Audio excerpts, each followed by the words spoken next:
Hello mga sangkay! Welcome back to my channel. Ito po muli ang inyong sangkay na si Sangkay Lons muling nagbabalik. Kumusta? Kumusta kayong lahat? Sana nasa maayos na kalagayan ng lahat. Mapa dito sa Pilipinas or sa mga nasa ibang bansa, dobling ingat tayo, no? So mega love shoutout sa inyong lahat.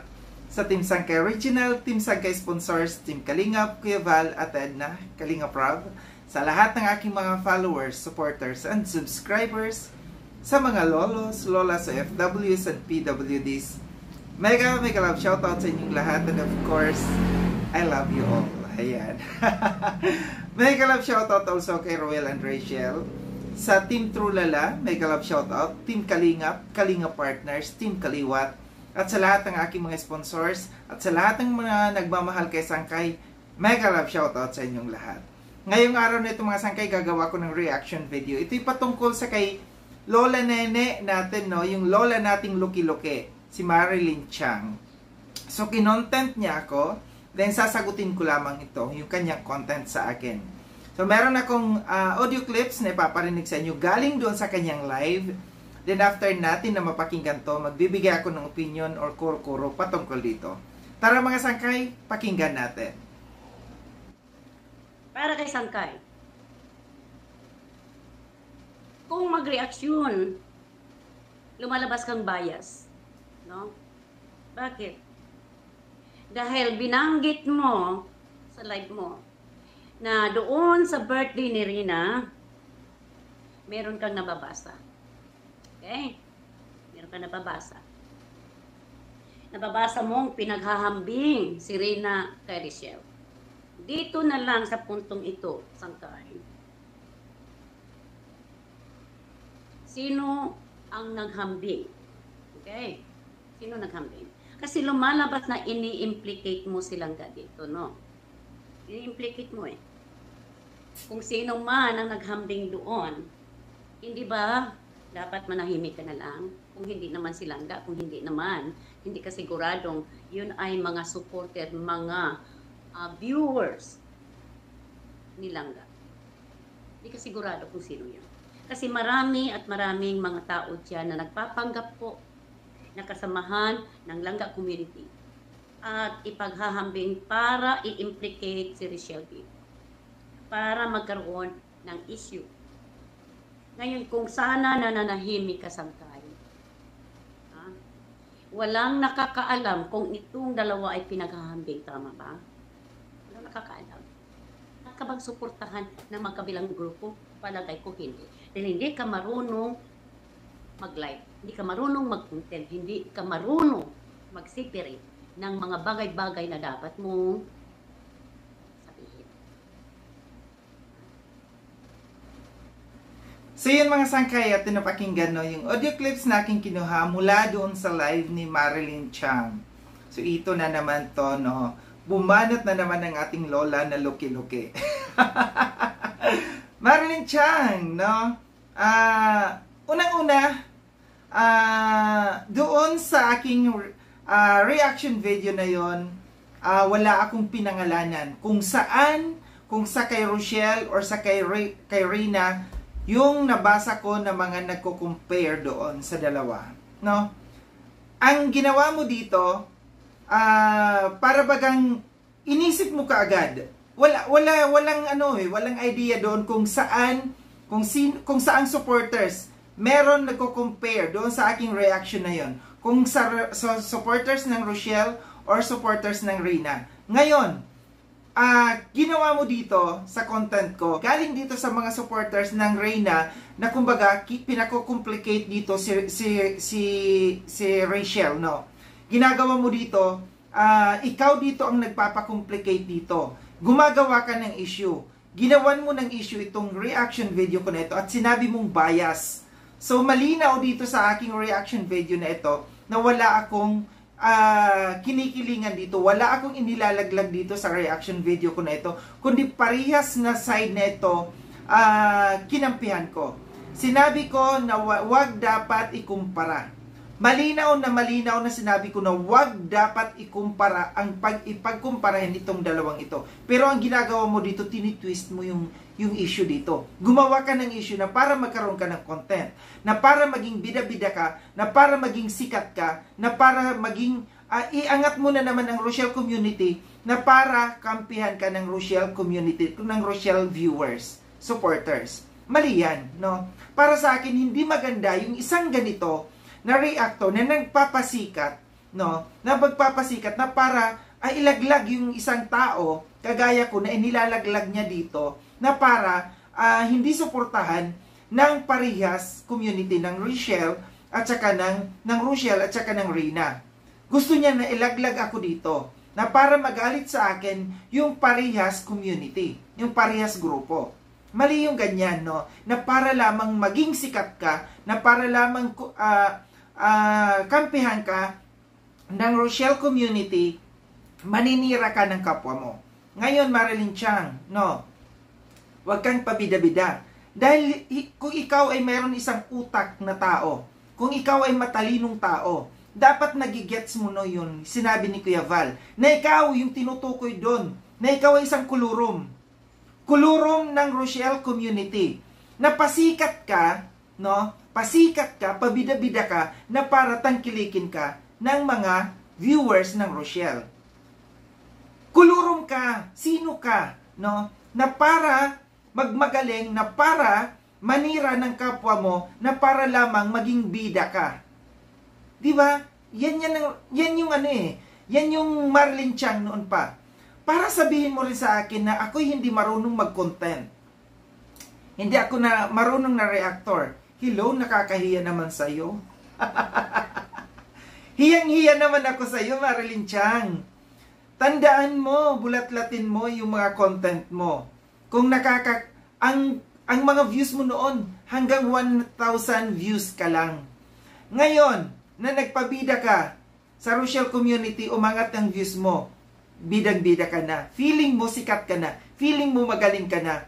Tandaan mo, Marilyn Chang, kukupas ka rin sa Rochelle community. Once na malaman ng mga viewers kung sino nga ba si Marilyn Chang, hindi pa sila natatauhan. No? Yung mga viewers dyan, yung mga supporters ng Rochelle, ito ang sasabihin ko sa inyo, huwag kayong magpalinlang sa taong yan. Manggagamit yan. Alamin ninyo ang background ng taong yan. Mula noon pa sa Kalingap. Isinuka na ito ng Kalingap. Bumalik sa Kalingap. Diba? At tandaan mo, Marilyn Chang, noong isang araw hindi kita kinontent. Na binanatan mo sa Ate Edna. Hinayaan lang kita. Pero diba, hindi ba nakakahiya na si Ate Edna kalabanin mo, pagsabihan mo ng hindi magaganda, nasa loob ka ng Kalingap. Nakikikontent ka sa Kalingap. Nandyan ka pa na ang sabi mo, Kuya Val, mahal kita. Kuya Val, nasa Kalingap ako. Pero wala kang respeto sa kay Ate Edna. Mahiya ka, di ba? Kakapalan ng muka yung ganyan. Dahil kung ako, no, kakalabanin ko yung nasa pamilya ng Matubang family, nasa pamilya ng founder, mahihiya ako kalabanin yon. Kung ako ay may taong may hiya, kung ikaw ay isang taong may isip at may utak at may kahihiyan. Diba? Wake up, no? Rochelle community. Ginagamit lamang kayo niyan. Mapanglinlang yung babaeng yan. Noon pa yan. Manggagamit yan. Kung saan community na pupunta. Ito pa, Marilyn Chang. Okay ba kayo ngayon ni Ingrata de Ortiz? Kasi, kung hindi mo napanood si Ingrata de Ortiz, umakyat sa live ng taong kinamumuhian mo, ng taong lagi mong binabanatan na si Andrea D. Di ba? Okay ba kayo ni Ingrata de Ortiz? At bakit si Ingrata de Ortiz nandoon sa kalaban mo? At bakit na parang hindi ko na masyado narinig sa'yo ang beshi mo? Sinasabi mong beshi. Ngayon, Rochelle community, ito yung sinasabi ko sa inyo, wake up. Huwag kayong magpalinlang sa matandang yan. Manggagamit yan. Ang galing-galing magpaikot. Ang galing-galing manggamit. Baka bandang huli, mangyari yung ginawa niya dati kina Kuya Val, no? Kina Ate Edna. Yung ginawa niya noon, na hindi makain ng isang tao yung mga pinagsasasabi. Yung nag-sponsor siya, nagbigay siya ng pera, tas babawiin. Di ba kahihiyan yan? Tapos ngayon, andyan bumalik ka sa Kalingap. Pakinggan mo yung ano ni Kuya Val, ikaw yung pinatatamaan doon. Ikaw ay isang kulurong. Nakikiride ka lang, no? Itinataas mong Rochelle community. Pinupuri mo ng pinupuri. Pero sa kaloob-looban mo, hindi kaya ng kaloob-looban mo. Ginagamit mo lamang para magkaroon ka ng views. Para umangat ka lang. Para umangat lamang channel mo. Dahil kahit kailan yung channel mo, hindi umaangat. Laging doon lang sa 1,000 views. Ngayon ka lang nakatikim ng ganyang views. No? Mahiya-hiya ka, Marilyn Chang. Kaya hindi ako magtataka kung bakit marami kang kaaway. Kung bakit wala kang masasabi nating tunay na kaibigan dito sa social media. Dahil sa pag-uugali mo. Hindi kita pinakalaman, Marilyn Chang. Pero base dito sa mga pinagsasabi mo ba sa akin, na ako ang pinasama mo dito. Ginagawa mong masama ako dito. Ginawan mo ng kwento dito sa reaction video ko na ito, na wala naman akong intention na masama. Na sinabi ko wala akong masamang tinapay doon sa aking reaction video na yon. Never kong nilaglag ang Rochelle community doon. Never kong nilaglag ang Reyna community doon sa reaction ko. Patas lamang na reaction ko na yon. Nakinig ka sa mga reaction ng mga kalaban ko, yung mga balahura dyan, na alam natin na once na mayroon akong content, gagawa ng kwento, puro parehas kayo. Puro parehas kayo ng mga tao. Hindi ako magtataka kung bakit ganyan ang mga utak nyo, dahil puro parehas kayo. Mga manggagamit kayo. Isa kang kulurong, Marilyn Chang. Ikaw yung pinipinpoint doon ni Kuya Val, na kulurong ka sa Rochelle community. Banatan mo si Kuya David, hindi ka na nahiya. Diba? Na bakit ikaw ang nagtatanggol dyan, na hindi ka naman reactor, hindi ka naman defender. Hello, nakakahiya ka, Marilyn Chang. Wag mo akong banatan, Marilyn Chang. Dahil babanat-banatan din kita. Hindi lang ako marunong magmura. Alam ko yan ang panlaban mo, magmumura. Dahil ganyan kang klaseng tao, sa kang balahura. Nagmumura sa kalaban mo. Tahimik ako. Sinabi natin Edna sa akin noon, nung binanatan mo sa Ate Edna, sabi natin na, Sangkay, wag mo nang i-content. Kasi, ang babanat sa'yo yung mga kalaban mo. Babanatan ka na naman ng mga kalaban mo. Pag kinontent mo si Marilyn Chang, doon sa pagbabastos mo kay Ate Edna, hinayaan ko yun, pinakinggan ko sa Ate Edna. Pero ngayong pagkakataon na ito, na inunahan mo ako, hindi ko ito palalagpasin, Marilyn Chang. Huwag kang magbida-bida. Huwag kang manggagamit dyan ng community na para lamang umangat ka. Kilala ka dito sa buong Kalingap na isa kang balahurang tao. Wala kang pinagkatandaan. No? Wala kang pinagkatandaan. Kung saan meron kang makukuha, kung saan meron kang masisipsip, doon ka, magpapabida-bida ka doon. Ito lang yung sasabihin ko, sana matauhan. No? Matauhan yung Rochelle community. Dahil kung talagang wini-welcome ka ng Rochelle community, dapat kukunin kang reactor or defender. Kaso hindi eh. Diba? Kahit sino, hindi ka tatanggapin, Marilyn Chang, sa pag-uugali mong yan. Kinontent ka ni Ate Edna, diba? Yung sinabi ni Ate Edna, nagpapasikat na naman ang lola. Dahil kahit kailan hindi ka nagustuhan ni Ate Edna sa pag-uugali mo. At alam ko, kahit kailan, hindi ka magugustuhan ni Ate Edna. Dahil isinusuka ka na. Ikaw lang ang nagsusumiksik dito sa Kalingap. Diba? Yan yung dapat na nakakahiya na tao. Pinagsisiksikan ng sarili. Na alam naman na mayroong isang tao na nandidiri sa'yo, na ayaw sa'yo, na itinatakwil ka na ayaw sa'yo ni Ate Edna. Pero bakit nandito ka? Dahil makapal ang pagmumukha mo. Kinakapalan mo na lang ang pagmumukha mo. Sa totoo lang. Andiyan ka sa Rochelle community, kinakapalan mo rin ang mukha mo. mag-defend ng mag-defend para i-welcome ka ng mga viewers. Itong mga viewers na ito ng Rochelle, no, ito yung ulit-ulitin ko sa inyo. Matauhan kayo sa taong yan. Manggagamit yan. Hindi bukal sa puso niya yung kanyang mga sinasabi diyan sa Rochelle community. Balang araw, tandaan ninyo,